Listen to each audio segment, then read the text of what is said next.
joyo moga potongmu ono cara Dodo sawala padha jayanya moga potongmu urip sakjroning jenggama laku tumut Gusti kang nguripi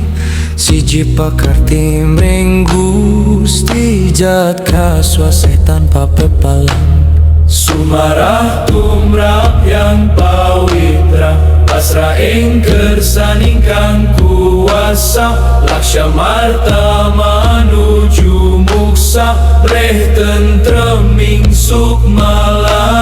jiwa ono caraka toto sawa padha jayanya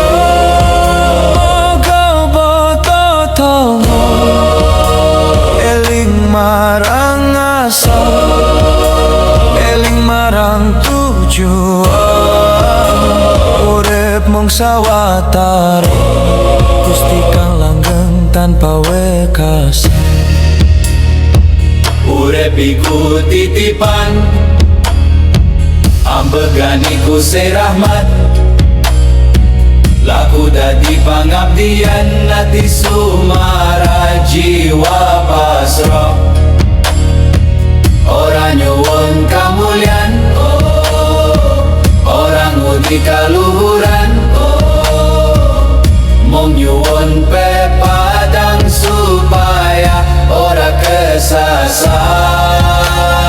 ing dalan ono caraka toto sawala padha jayanya moga potongmu sakawiwitan nganti pungkasan sakalair nganti bali marang asal kabeh mung laku ning urip kabeh bali marang Gusti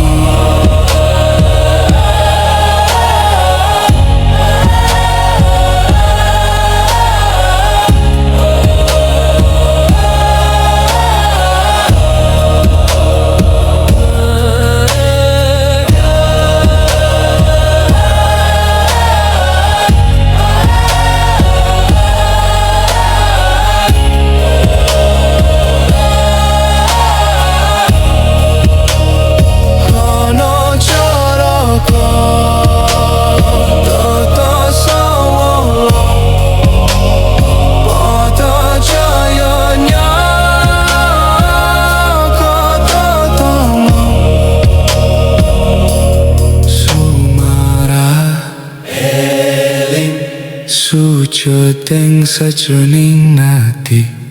ring Gusti kang maha suci.